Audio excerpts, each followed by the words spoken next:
Ya saudara-saudara, jumpa lagi dalam Renungan Bina Iman. Dan saat ini sebelum kita membaca merenungkan firman Tuhan, kembali kita mohon penyertaan Roh Kudus. Kita berdoa bersama-sama saudara-saudara. Sungguh suatu anugerah ya Tuhan, ketika saat ini Tuhan kembali memberi kami kesempatan menikmati kehidupan ini. Dan saat ini Tuhan, kami mau mendasarkan melalui firman Tuhan. Karena kami yakin melalui firman Tuhan inilah kami terus-menerus diperlengkapi, dibarui, dan terus-menerus dipimpin mengerti mana langkah yang menyenangkan hatimu. Dan itulah yang akan kami ikuti saat ini. Terima kasih Tuhan, hanya di dalam nama Yesus kami berdoa. Amin.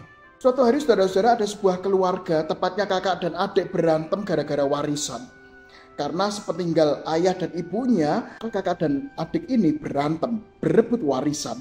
Dan akhirnya apa yang terjadi? Hubungan kekeluargaan menjadi pecah. Karena si adik merasa warisannya terlalu kecil. Sedangkan menurut si kakak, itu sudah layak untuk si adik. Oleh sebab itu, yang namanya warisan justru memperkeruh suasana. Nah, saudara-saudara terkasih nama Tuhan Yesus, terkadang warisan dalam bentuk harta bisa jadi memecah belah yang namanya keluarga. Namun hari ini saudara-saudara, kita tidak akan berbicara soal warisan yang dalam bentuk harta atau benda ataupun apapun yang kelihatan.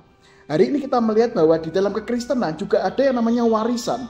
Dan warisan itu adalah warisan iman. Dan hari ini saudara-saudara, kita melihat bagaimana Musa, seorang tokoh terkenal dari perjanjian lama, juga mewariskan sesuatu kepada bangsa Israel sebelum ia meninggal. Oleh sebab itu kita buka bersama-sama dalam Ulangan pasal 30 ayat yang ke-15 sampai 18. Demikian firman Tuhan. Ingatlah, aku menghadapkan kepadamu hari ini kehidupan dan keberuntungan, kematian dan kecelakaan.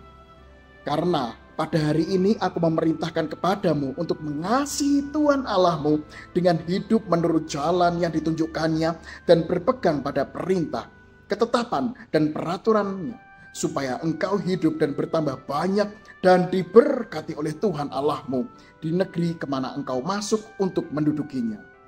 Tetapi jika hatimu berpaling dan engkau tidak mau mendengar, bahkan engkau mau disesatkan untuk sujud menyembah kepada Allah lain dan beribadah kepadanya, maka aku memberitahukan kepadamu pada hari ini bahwa pastilah kamu akan binasa.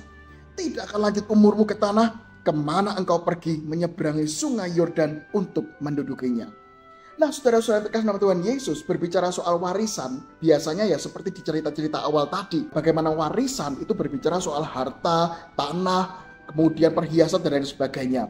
Tetapi saudara-saudara, hari ini kita juga diingatkan perlunya mewariskan iman. Apa itu mewariskan iman, saudara-saudara? Yaitu adalah ketika kita mewariskan yang namanya kepercayaan kepada Tuhan untuk generasi yang akan datang ketika menjalani namanya hidup. Sama seperti Musa yang memberikan sebuah pegangan ketika menjalani kehidupan bagi bangsa Israel. Yaitu apa? Berjalanlah mengikuti ketetapan Tuhan. Maka di dalam jalan itulah bangsa Israel akan diberkati. Tetapi jikalau melenceng dari ketetapan Tuhan itulah, maka di situ dikatakan ayat 18, maka pasti akan binasa, tidak lanjut umur, dan tidak akan bisa menyeberangi sungai Yordan. Oleh sebab itu saudara-saudara terkasih Tuhan Yesus, hari ini kita melihat bahwa di dalam kehidupan ini jangan lupa kita memang berbicara soal warisan dalam kehidupan ini.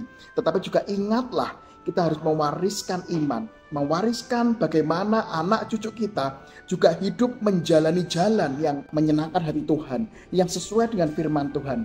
Dengan demikian kita memberikan sebuah bekal kepada generasi yang akan datang. Sebuah bekal ketika mereka menghadapi kesulitan, mereka tahu kemana mereka akan melangkah. Ketika mereka dihadapkan pada situasi yang sangat sulit, mereka tahu kemana mereka harus mencari. Dan ketika mereka mendapatkan berkat yang luar biasa, mendapatkan kedudukan yang luar biasa, mendapatkan posisi yang luar biasa, mereka juga ingat kemana mereka bersyukur. Dengan demikian, kita bukan sekedar mewariskan harta benda, tanah, perhiasan. Oke, itu memang oke. Tapi yang paling penting dalam kehidupan Kristen adalah bagaimana kita mewariskan iman untuk generasi yang akan datang, sehingga generasi yang akan datang semakin hari semakin baik, semakin menyenangkan hati Tuhan, semakin mengikuti jalan Tuhan, dan generasi yang akan datang semakin baik dan memuliakan nama Tuhan di dalam menghadapi kehidupannya. Selamat mewariskan iman kepada generasi di bawah kita. Amin.